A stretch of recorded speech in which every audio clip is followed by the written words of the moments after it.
बहुत ज्यादा पाने के लिए कुछ बहुत ज्यादा खोना भी तो पड़ेगा ना। तो इसका मतलब आप कुछ बहुत बड़ा पाना चाह रहे हो, कुछ इतना बड़ा कि जो बिजनेस करके जो इंसान लाखों रुपए कमा रहा है वो भी नहीं अचीव कर पाता है, वो आप अचीव करना चाह रहे हो। तो एक ऐसा बिजनेस जहां से लाखों रुपए महीने का आता है, उस लेवल तक पहुंच पाना इज नेक्स्ट टू इम्पॉसिबल। हजारों में से कुछ ही लोग पहुंच पाते हैं, 90% तो फेल ही हो जाते हैं बीच में कहीं, बाकी होते हैं पहुंच भी जाते हैं फिर नीचे गिर जाते हैं। तो you want to achieve something which is stable, जो बिजनेस में कभी नहीं होता है। You want to achieve something which is respectful, which is honourable, which is a government job. तो आप कुछ ऐसा अचीव करना चाह रहे हो जो पैसे से बहुत बड़ा है। और पैसे से बड़ा क्या है आज की डेट में मुझे तो पता नहीं। कहते हैं बाप बड़ा ना भैया, सबसे बड़ा रुपया, यानी पैसा सबसे बड़ा है। तो आप उससे भी बड़ा कुछ अचीव करना चाह रहे हो, अरे तो बड़ा सेक्रीफाइस तो होगा ही ना, छोटा कैसे हो सकता है? इसका मतलब कंपटीशन बहुत ज्यादा होगा, क्योंकि अकेले आप तो हो नहीं, इसको वो चाहिए। लाखों लोग हैं जो उसके लिए ट्राई कर रहे हैं। वैकेंसीज कितनी है? कुछ गिनी चुनी है। ये तो होना ही है, जितना बड़ा चाहोगे उतना ही बड़ा सेक्रीफाइस है। कुछ मत चाहो, कोई सेक्रीफाइस नहीं है। तो look at it like a package in life, और इसके लिए पहले से ही मेंटली प्रिपेयर्ड हो जाओ। Don't give too much of importance to it in your mind. Time दे दो, इंपॉर्टेंस मत दो बहुत ज्यादा। क्यों बोल रहा हूं मैं ये? क्योंकि इसमें होने की पॉसिबिलिटी ऑलमोस्ट नेक्स्ट टू 0% है। आप बिल्कुल पास पहुंच जाओगे, फिर कुछ थोड़ा सा हो जाएगा जिसकी वजह से रह जाएगा। ये अकेले आपके साथ नहीं हो रहा है, और भी बहुत सारे लोगों के साथ हो रहा है। और एक बार तो पास पहुंच गए, जरूरी नहीं है कि अगली बार भी इतने पास पहुंचोगे, ये आपको भी पता है। तो there is a lot of uncertainty which is there on this path.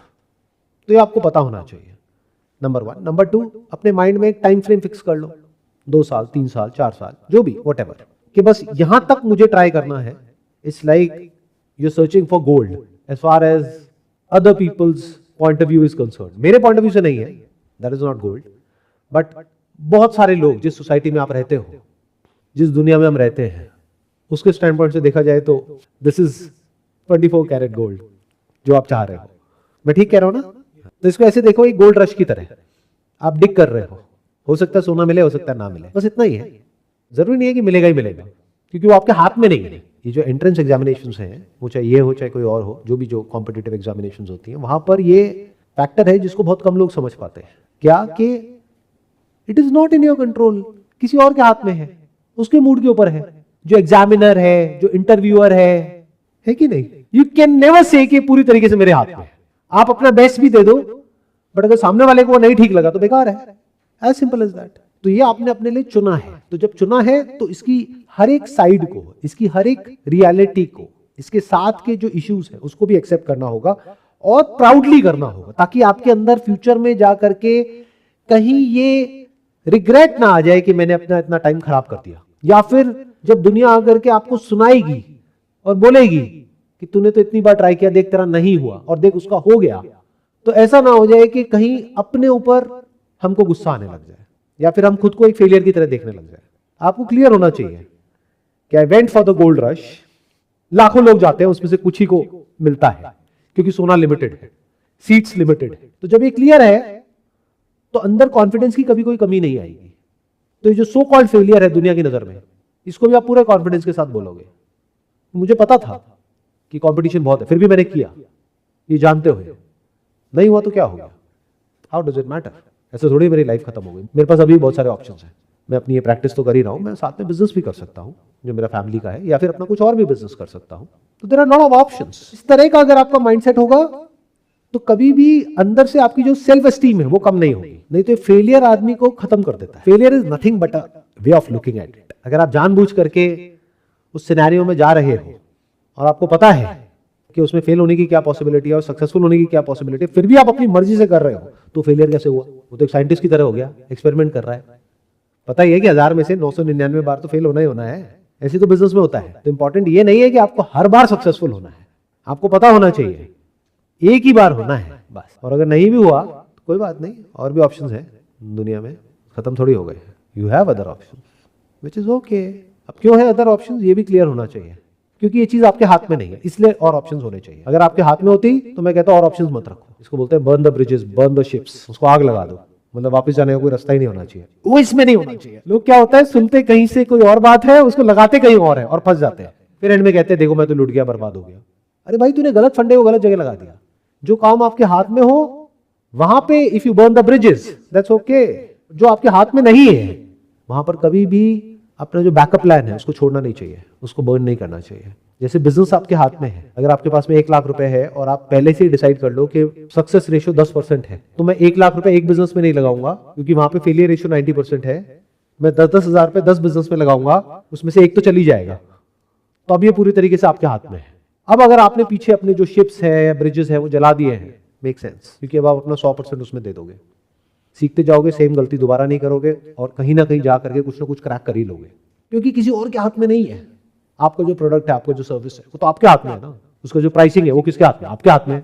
बढ़ा दो, कम कर दो, बट ये चीजें हमारे हाथ में नहीं है, किसी और के हाथ में है। तो never give control of your life to someone else, वो फिर चाहे कोई भी हो। इनफैक्ट ये मेरा मैसेज है उन सबके लिए जो किसी भी तरह के किसी भी एंट्रेंस एग्जामिनेशन की तैयारी कर रहे हैं, कि आपके हाथ में सिर्फ तैयारी, सिलेक्ट होना या ना होना आपके हाथ में नहीं है।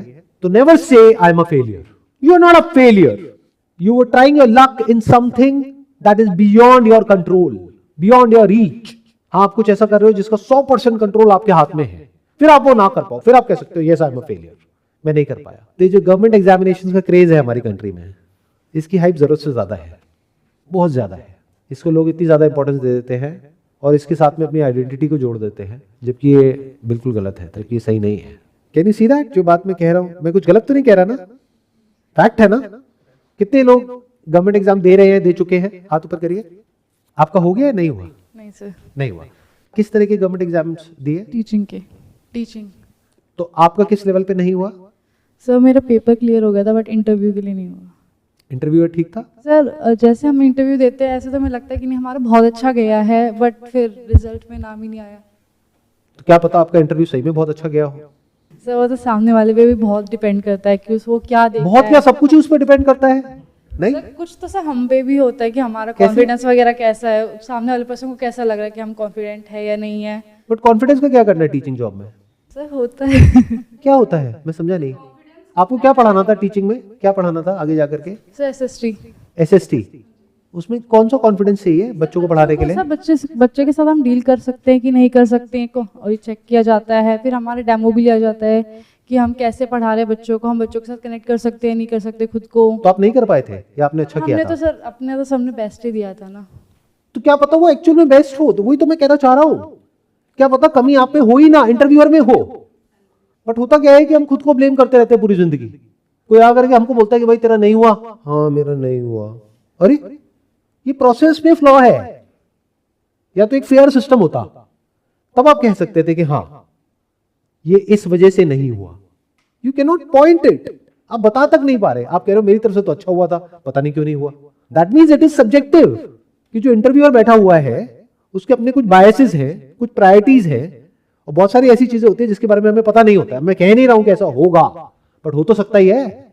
उसको कौन पसंद आ रहा है, कौन नहीं आ रहा है, क्या रेफरेंस है, क्या नहीं है, क्या बैकग्राउंड है, क्या नहीं है, क्या आपका सरनेम है, क्या नहीं है। यू नेवर नो कि सामने वाले को क्या अच्छा लगे, क्या बुरा लगे। You never know. है तो ह्यूमन ना, एआई थोड़ी ना है। कितना ऑब्वियस है, फिर भी हम नहीं देख पाते इस सच को। अब जैसे आपने क्या तैयारी करी, कौन से उसकी? मैंने हरियाणा सिविल सर्विसेज की तैयारी करी। हरियाणा सिविल सर्विसेज की। तो उसमें किस लेवल तक आप गए? मेंस तक। तो मेंस में आपने क्या किया था? उसमें लिखा था आपने प्रॉपर? हाँ। और जो भी कोई क्वेश्चन है उससे रिलेटेड कुछ लिखना होता है? हाँ। और उसको चेक कौन करता है? एग्जामिनर चेक करते हैं। वो एग्जामिनर कौन है? वो तो उनको ही पता। मतलब समझ रहे हो क्या हो रहा है? अब मैं ये नहीं कह रहा कि वो एग्जामिनर सही है या नहीं है, बट यहां पर लक का कितना बड़ा रोल आ गया कि वो जो एग्जामिनर है, अव्वल तो आपको पता ही नहीं है कौन है। उस वक्त उसका फ्रेम ऑफ माइंड क्या है ये नहीं पता, उसकी तबीयत ठीक है या नहीं है ये नहीं पता, उसने ढंग से चेक किया है नहीं किया ये नहीं पता। आपके पास में मान लो 1000 पेपर आ गए चेक करने के लिए, आप अपने ऊपर रख के देखो ना, कोई काम आता है? करते हो क्या ढंग से कभी भी? कितने जॉब करते हैं हम में से? हाँ, एकदम से बहुत सारा काम आ जाता है, एक हफ्ते के अंदर करना है, बहुत मन लगा करके करते हो, या फिर बस इतना करते हो कि कंपनी से निकाला ना जाए। मैं ठीक कह रहा हूं गलत कह रहा हूं? तो वो भी तो इंसान है। क्या आपकी तरफ से, आपके स्टैंड पॉइंट से जो मेंस में आपने लिखा था वो सही था, अच्छा था या बुरा था? नहीं, मेरे पॉइंट ऑफ व्यू से तो वो ठीक था। मतलब इतना था कि वो क्लियर हो जाना चाहिए था। अब देखो ना कितना बड़ा क्वेश्चन मार्क है। प्रीलिम्स आप क्लियर कर गए, मेंस में पहुंच गए, मेंस में जाकर के ऑब्जेक्टिव था नहीं, वहां पे सब्जेक्टिव था। यानी कि कोई भी ऐसा क्वेश्चन पूछ लिया जो कि ओपन एंडेड है और उसमें आपको अपना व्यू देना पड़ रहा है, उसी एक क्वेश्चन के 1000 जवाब भी हो सकते हैं।